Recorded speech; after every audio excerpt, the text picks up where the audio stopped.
Það vika 3 í vefforritun 2 og fyrsta sem ég ætla að nefna í dag í raun breytingar á verkefninu, en ég breytti því þannig að þessi client-side virkni sem ég var sett inn þarna að geta skrifa líka eitthvað client-side JavaScript sem að breytir þessu HTML sem við erum búin að búa til á servernum, að það í raun valkvæmt að útfæra það. Þetta var orðið aðeins og útblásið verkefni hjá mér og ennþá svolítið, þetta alveg svolítið mikið, þannig að þið þurfið endilega að láta mig vita núna ef að, hvað þið eru að lenda í vandræði með og við bara finnum út af því.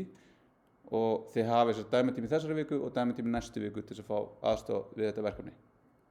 Svo bara sjáum við til með verkefni 2 sem fylgir sem ætti að koma fyrir á mánudaginn, að við kannski bara höfum það líka með rýmri tíma, þannig að þið séu ekki að mynda einhverja skuld í þessu.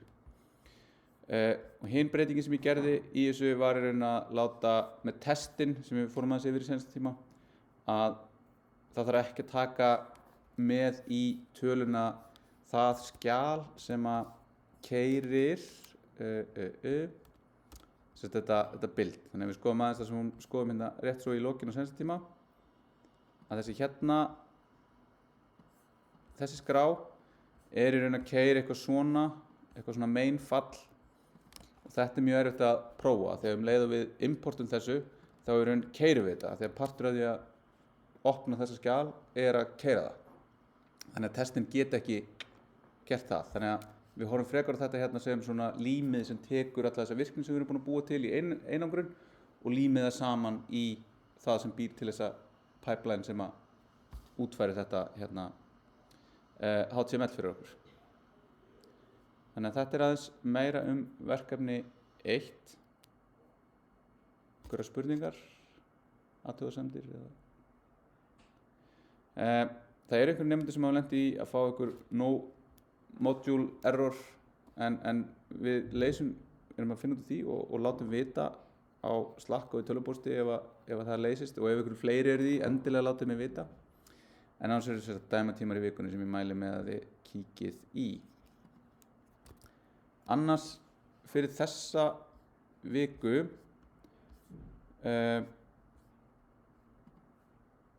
þá höfum við efni sem við erum að fara í sem í raun að skoða HTTP, sem þá samskiptastaðallinn sem að fer frá vefþjóni yfir á client. Þannig það sem að gerist þegar ég bið það að fá þessa síðu hér að ég fer yfir á einhvern vefþjón sem í rekstri hjá GitHub sem skaffa mig síðan þessum gögnum. Og þessi gögn hérna, ef við skoðum view source, í raun með allt efnið á síðunni. Það að segja að það vefþjónninn tekur afstöðu til þess að þetta ég hérna sem innskráður notandi og setur það einhvern veginn inn í svarið, og þetta gerist allt dýnamískt. Þannig að þetta það sem við erum að fara að skoða aðeins í framhaldinu. Hvernig, í fyrsta lagi bara, hvernig getum við sett upp einhvern vefþjón sem gerir eitthvað, hvernig tæknilega byggir hann byggður upp og hvernig virkar hann í umhverfinu fyrir Node, og það hérna svona efni til stuðnings fyrir það, og síðan upprifun úr vefforritun 1 þar sem við erum aðeins að skoða form, og síðan bætum við það hvernig tökum við þá við gögnum þannig að ég geti hort á þessa hérna síðu og ég geti gert hérna eitthvað edit og ég fæ upp hérna einhvern editor og eitthvað hérna sem bara input element, text area element, og ég íti á einhver takka og þá verður til einhver aðgerð sem vefþjónninn bregst við og gerir einhverjar breytingar. Og þetta þessi grunnflæðið í svona interaktífum vefforritum sem að nýta vefinn. Síðan núna þetta getum við gert alls konar með einhverju eins og React eða Vue eða Svelte eða einhverju, þar sem við búum til flóknari viðmót, til dæmis eins og þessi editor hérna sem í raun ekki textari að þá hann lítið þannig út. Hann með einhverju sem að feitletrar hérna og skilur markdown að einhverju leyti, og ég get tappað hérna yfir til að sjá eitthvað preview, en þetta í raun bara einhver flóknari virkni sem við búum til, client side, en nota samt gögnin sem koma frá servernum. Þannig að það þetta þessi client side virkni sem var komin á vefforritun 1 með JavaScript aðeins þar og bara þetta sem birtist í várunum, og svo þetta sem gerist á servernum sem er það sem við erum að bregðast við beiðnum sem koma yfir HTTP. Ok. Og þá er í raun HTTP er þessi samskiptastaðall sem að leyfir okkur í raun að nota ákveðnar aðferðir sem við notum mest get og post til þess að sækja gögnin og posta svo tilbaka einhverjum gögnum og þarna inni getum við fengið alls konar svör tilbaka og þær eru í formi þessa stöðu kóða sem við getum fengið tilbaka þar sem við erum með mismunandi hópa af kóðum 200 OK er það sem að gerist langt oftast það er bara, þú baðst eitthvað, hér er það þetta var bara virkaði ef það þegar við postum og við fáum eitthvað created eða accepted og einhverjir svona redirect kóðar eða sem segja okkur að þetta sé farið eitthvað annað 400 kóðar þar sem að þau sem eru að kalla á okkur sem vefþjónn eru að gera einhver mistök og 500 kóðar þar sem við sem vefþjónn gerum einhver mistök síðan höfum við þessa headera sem eru þá svona lýsigögn sem fylgja með svarinu eða með beiðninu okkar sem gefa okkur í raun frekari upplýsingar eða láta vefþjónninn vita einhverjum frekari upplýsingar hvað við erum að gera. Við munum fara dýpra í þetta þegar við förum að skoða vefþjónustur og þá munum við nota tólin sem eru tiltekin hérna sem eru kannski ekki endilega curl sem er bara svona open source CLI en við getum nota Postman eða Insomnia og það verður í raun ykkar svona aðaltól til þess að vinna vefþjónustur.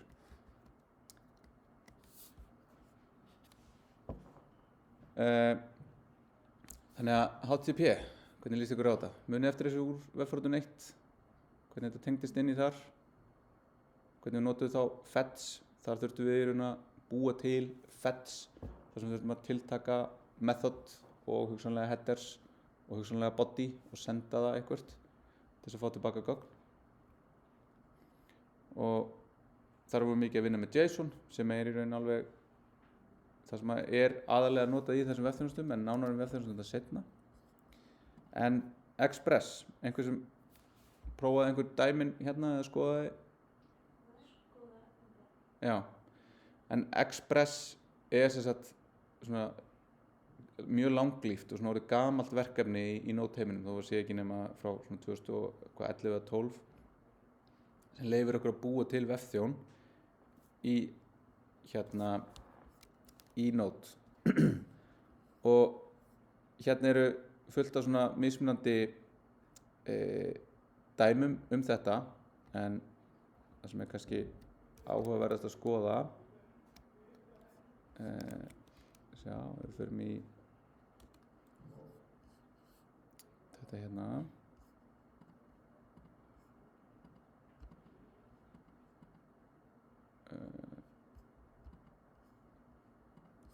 opnum þetta bara sérstaklega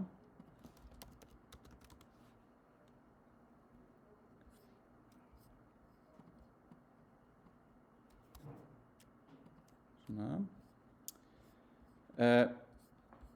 er í raun bara svona grunnurinn hvað gerist hérna svona hérna erum við bara með einfaldasta dæmi kannski ekki alveg einfaldasta en svona tiltölulega einfalt þar sem við erum í raun búin að keyra upp Express eða búin að sækja Express þannig að við erum með Packet Station erum við með Express hérna og þá notum við hvort þetta ECMAScript modules eða hérna ég man ekki eins og hvað heitir CommonJS, já þannig að það sjáum við hérna dæmin eru núna farin að nota ES modules, ECMAScript modules og ég mun nota þau í öllum dæmin sem ég tek fram úr þessu og geri þannig að þá importum við Express úr Express pakkanum og þá fáum við bara þetta forritunarumhverfi og það er mjög opið fyrir því að stilla sig og láta gera og græja alls konar. Það sem við þurfum í raun að tilgreina einhvern veginn hvernig þetta forrit á að keyra og við þurfum hérna sendum við inn hvar við keyrum þetta á hvaða keyrum þetta á localhost, við keyrum þetta okkur ákveðnu porti sem þýðir þá að tölvan mín sem ég keyri þetta á núna þegar ég keyri upp keyri upp þetta dæmi, keyri þetta upp, býr til þetta app hérna og setur einhverjar hérna sem að lætur þetta svara fyrir eitthvað ákveðið, en síðan á lokum þá bindur þetta sig við stýrikerfið og segir ef það kemur beiðni á þessu porti þá á það sú beiðni að fara í gegnum network-lagið og enda í þessu forriti hér. Þannig þá sendum við bara hérna út. Nú server okkar keyrandi á þessu hérna hostname og þessu porti og ef ég opna það þá fæ ég þetta hérna og þá sjáum við að ég fæ hello world, halló og það er út af því að ég sendi það hérna í responsið en ég sé hérna í konsolinum eða í terminalunum sem ég er að keyra þá fæ ég upp þetta console info. Af hverju haldið að það gerist?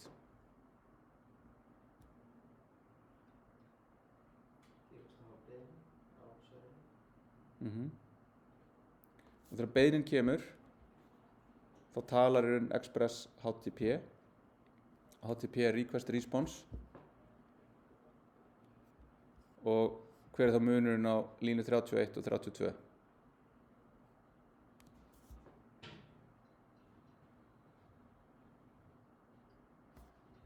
Í línu 31 skrifum við bara út í forritinu sem er keyrandi hvað er að gerast, en hérna erum við að tala við HTTP, við þann sem er að senda til okkar og sendum þessi skilabúð yfir HTTP. Þannig að ef við opnum þetta hérna og horfum í raun á þetta hérna að það sem að gerist er að fyrst kemur hérna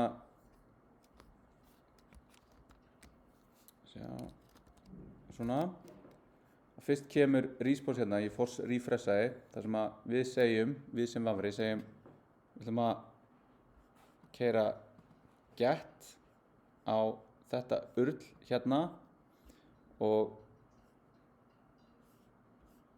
komum þetta fyrir hérna request headinum er hérna, við segjum get á slash sem er bara rótin á vefþjónunum með HTTP 1.1 sem er staðallinn í þessu.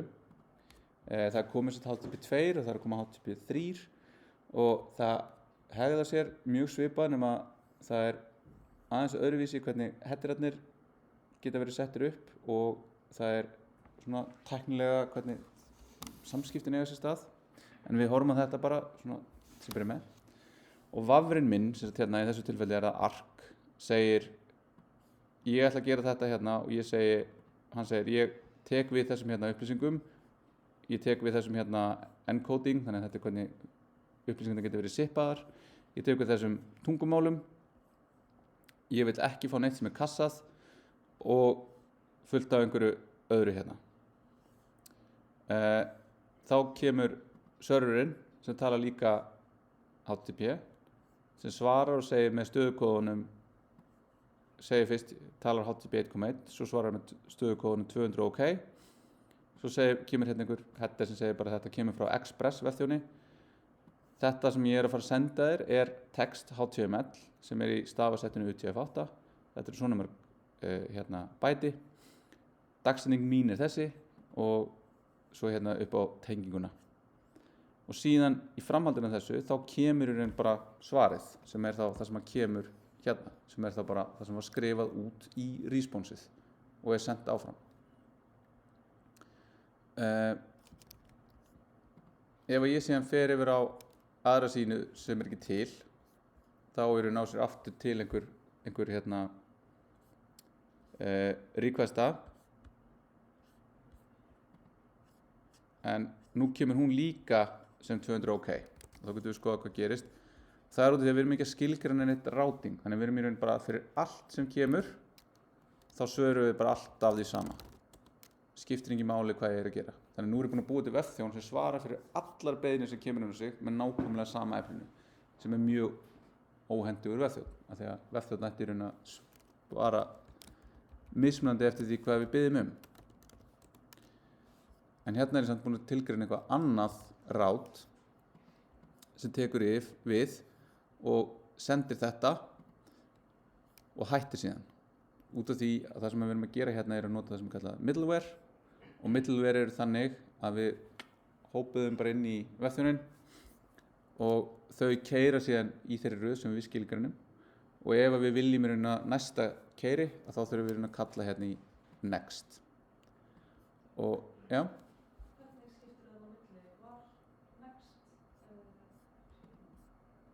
Skipta á milli. Það er kannski ef ég fer bara í Chrome, það sem heitir aðeins augljósara hérna, þannig að ég er hér og svo fer ég bara og ég bara bókstaflega að skrifa hérna, þannig að ég er í raun bara að skrifa, ég er bara, að því að við það að gera þetta, þá er ég að framkvæma HTTP requestu og ég fæ tilbaka svar frá þessum server og ég get hérna, ef ég nota þessu eitthvað svo curl, þá getum við bara séð nákvæmlega, ef ég setja hérna _vaff, þá bara fer þetta í verbose og ég get ekki þetta, heldur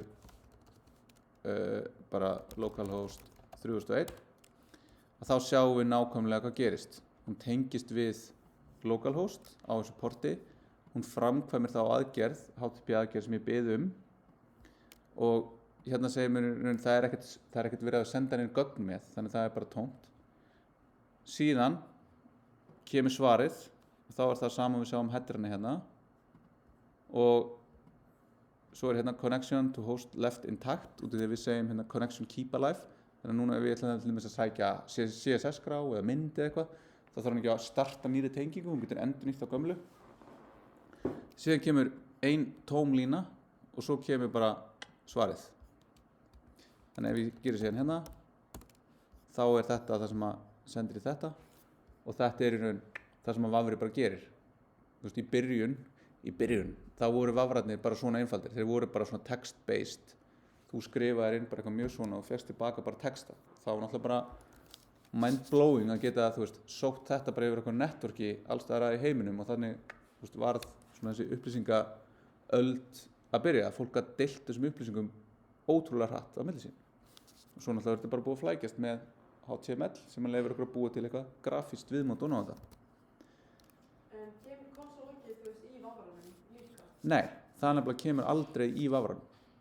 Og þarna er þetta svona fundamental munur á því sem við keyrum á clientinum og sem við keyrum á servernum. Þarna er alveg, það er mörg sem að lendi því að vera að blanda þessu saman. Þarna er þetta, forritið sem keyrir á vefþjónunum. Vafrinn tengist vefþjónunum með HTTP og tekur tilbaka aðeins það sem er skrifað í HTTP. Og þá er þetta sem við gerum hérna, þegar við notum þetta, þú veist, þetta er bara það sem við kalla logging á þá server-levelinu. Þarna getum við til dæmis athugað hversu margar heimsóknum við fáum. Ef við erum að reyna að tengja gagnagrunni til þess að skaffa einhverjum gögnum og það er eitthvað villa í gagnagrunnum, þá getum við skrifað þar niður í konsolið. Og þá þurfum við með vefþjóninn að gera eitthvað við þessa logga til þess að geta síðan vita ef þið skoðu þetta og segja, heyrðu, vefurinn er bara niðri og segja bara, hann virkaði á mér, en klukkan 4 í nótt, þá kom eitthvað upp á. Hvernig veit ég það? Þegar ég er ekki endalaust að horfa á serverinn í keislu. Er það þannig að, þú veist, leða einhver fer þá, þú verður með þetta Netlify og þú veist, með myndborna, myndir þú alltaf prenta þeim sem hjá þér þarna heimsókn? Já, það er, ef þetta er einhvers staðar í hýsingu einhvers staðar, að þá mun það keyra og birtast í því hýsingarumhverfi. Já. Og það er það sem við skoðum í næstu viku. Er í raun hvernig við tökum þetta sem við erum búin að setja á eitthvað tölvu hjá okkur og gerum það aðgengilegt einhvers staðar sem er ekki Netlify og er í raun þá svona skrifa okkar eigin vefþjón. Já. Það vefþjón, en það forritið sem við erum að skrifa? Já.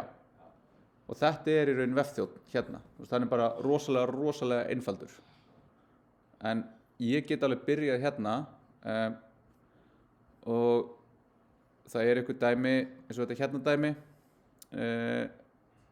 það einhvers staðar hérna, það kannski í hinum dæmanum með hérna HTTP að þú veist, við getum útfært allt sem Express gerir bara á miklu meira low level. Þú veist, við getum gert þetta bara, þú veist, skrifa þetta sjálf. Þú veist, við getum opnað bara búið til C-forrit og C getur opnað network socket og við getum bara búið þetta allt til bara úr svona fundamental einingum. En þú veist, það bara svo mikið maus.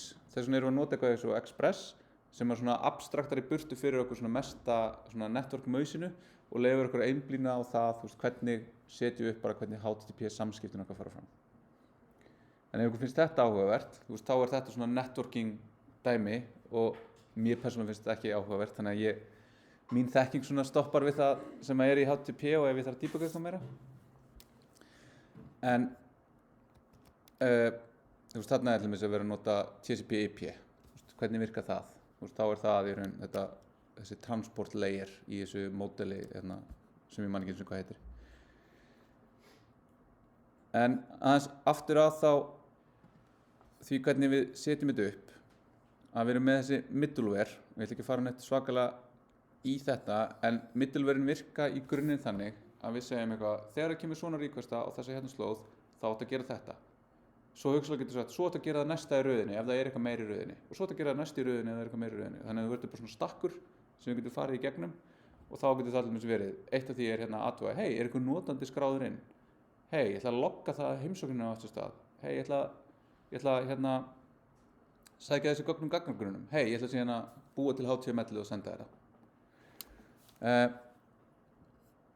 Og ef við keyrum þá þetta dæmi hérna, þá þetta bara aftur, alveg eins í raun hérna.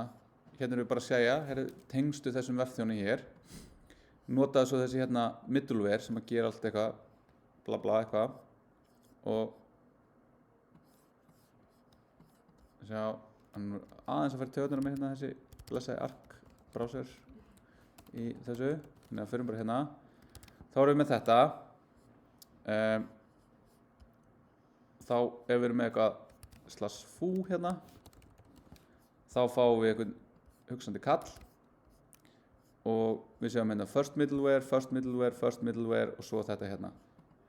Og þá var þetta reynum bara að kalla þetta hérna 3 sinnum sem að sagði allt bara eitthvað request á eitthvað. En ef við gerum það ekki, þá fengum við þetta hérna, þá fáum við request á þetta og svo allt búið. Og það í raun í mismunandi stöðum. Þannig að þá það hérna, nota þetta middleware sem að loggar út þetta request, nota eitthvað annað middleware sem segir þetta hérna og svo þetta hérna sem segir allt búið. Og þetta keyrir allt saman á þessu next. Okay. Þannig að þarna getum við sett þessi middleware eins og við viljum og við getum notað þau til að skipta upp kóðanum okkar. Svo erum við þessi router sem þetta ákveð, hvernig veit ég á hvaða síðu eitthvað ákveð á að gerast. Þetta forsíða mín, þetta mig síðan mín, þetta eitthvað annað. Og þá getum við sagt að einhverjar ákveðnar slóðir eiga sér eitthvað ákveðið middleware sem svara þá einhverju ákveðnu. Og þá það bara forritið okkur að vera bara með svona ákvörðunarpunkt. Hey, ef þú ferð hérna á eitthvað sem foo eða eitthvað sem bar, að þá ætla ég að sýna þér þetta. Sjá, þetta alltaf mikið. Ég fer hérna til hliða bara. Svona. Þannig ef ég geri þetta dæmi upp. Sjá, byrjum við.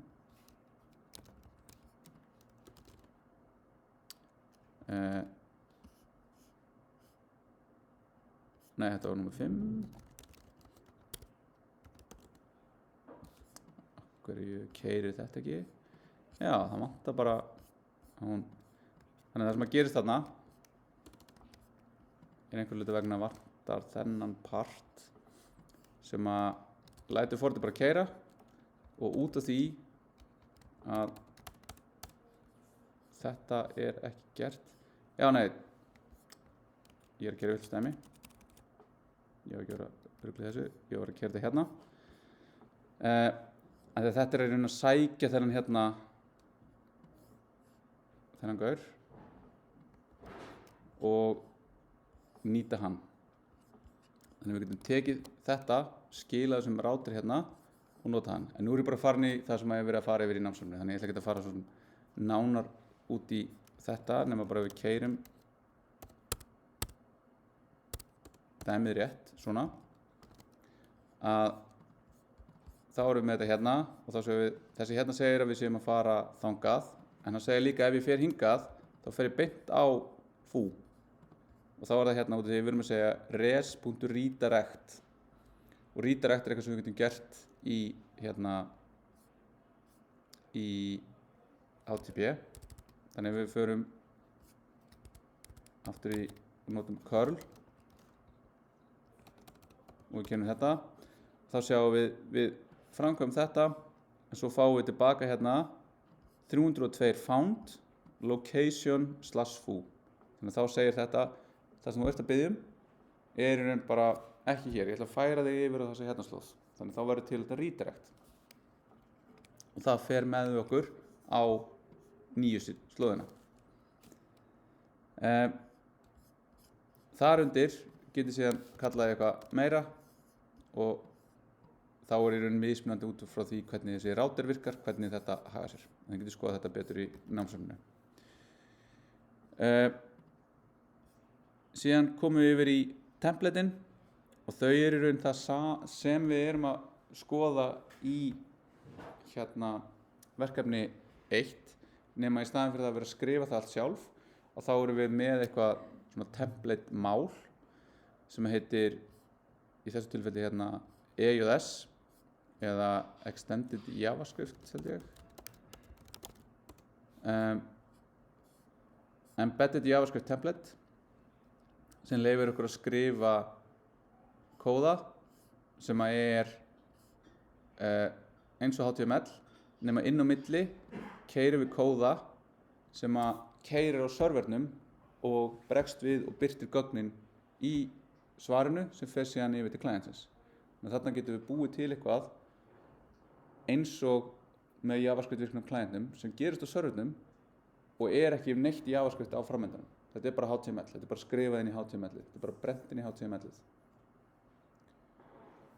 Og það er raun með þessum syntax hérna. En það sem er raun í vikunni er að skoða þessi dæmi, af því þetta er það sem við munum fást við í verkefni 2. Ok, einhverjar spurningar á þessum tímapunkti? Þetta hostname. Já. Er það bara, gæti maður skýrt hvað sem er seinna meira eða er það?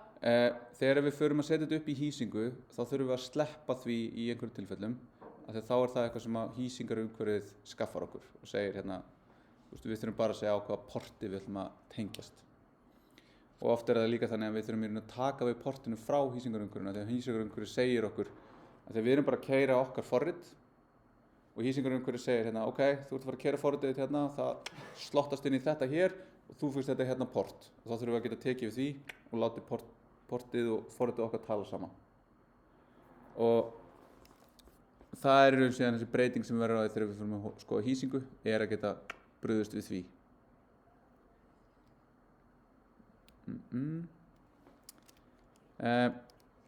Eitt sem er þess virði að nefna er í raun að þegar við fyrir að forrita svona á móti svona eitthvað sem keyrir á servernum tökum bara hérna aftur fyrsta dæmið og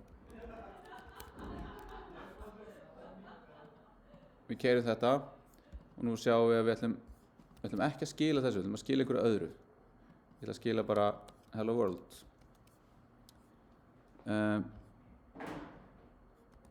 Já, þannig að því ég er ekki með Node Modules rétt installað, þannig að núna fer Prettier sem ég er búinn að setja þannig að reformatar allt. Það vantar editor config skrá, þannig að hún er að breyta öllu á save úr single quotes yfir double quotes sem veldur því að það kemur ESLint-villa. Ok, allavega. Og núna reloada ég hér. Þetta er ekki á ungversku. en ég er samt búinn að breyta þessu og þetta breytist ekkert. Af hverju heldur það sé?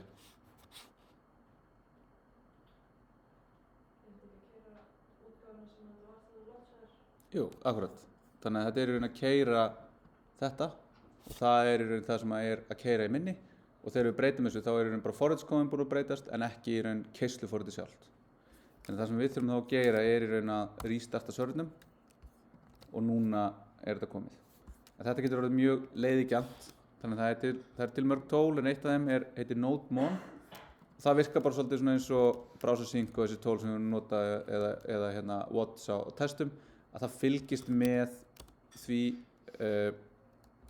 ég er ekki með að installa globally en það sem ég get gert er að installa globally með npm install --g sem setur það bara eins og önnur forrit eða út af því að það er installa hérna sem dev dependency þá getur gert npx NodeMon og núna kemur þetta og þá kemur hérna watching paths og watching hérna og nú reloada ég þessu og svona og nú restarta hún servernum út af því hún sá breytingu í skjali sem við vorum að fylgjast með. Þetta getur alveg, ef við hugsaum aftur þetta, stytta feedback loopuna í því þegar við erum að forrita, að þetta sé svona sem fast skref til að sjá hvort að það sem við ætlum að gera virki eða ekki, að þá er þetta mjög hentugt.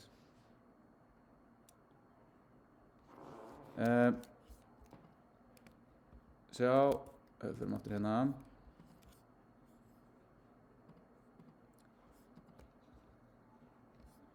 Þannig að þetta er Express, svo er hérna hérna er dæmið það hvernig við getum búið til okkar eigin server sem að skilar einhverju sem er með einhvern JavaScript server sem að getur skaffað einhverju style, CSS og einhverju HTML síðu og bara svona til þess að sjá hvernig við gætum útfært þetta ef við ætlum ekki að nota nein dependency nema það sem er í boði í Node.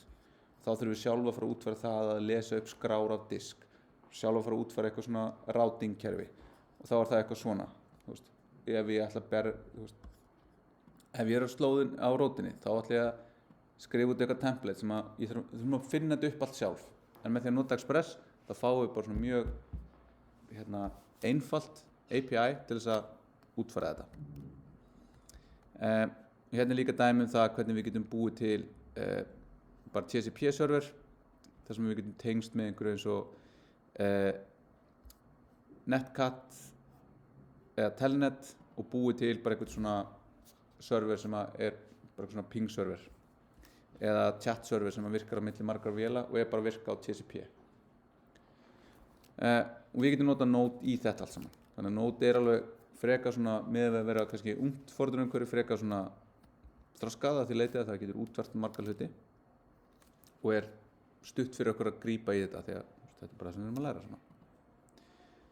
Seinasta síðan eru formin og dæmin hérna eru aðalega hvernig við tökum við þessum gögnum frá forminu sem við erum að senda. Og dæmi hérna enda síðan á því að vera í svona validation og sanitation sem að kemur að því hvað gerist ef ég er að taka við einhverjum gögnum og ég vill að þau séu einhverju ákveðnu formi.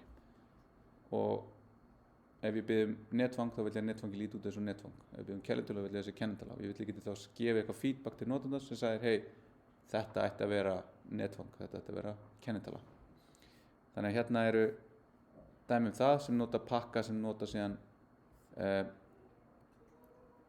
validator.js sem er bara stórt JavaScript library sem að sé svona validation. Já, þannig að þetta er það sem að er í næstu viku sem að verða svona alvöru í verkefni en eitthvað frekar hér þá er ég að spája að nota bara restina tímanum í aðstoð með það sem að er hérna fyrst að er eitthvað svona komast á stað erfiðleikar og ef að þið hafið eitthvað annað til þess að fara, annars getið þið nýtt tíman eða byrjað á verkefninu eða bara farið heim. Þannig að þetta er ekki flóknara en það í dag.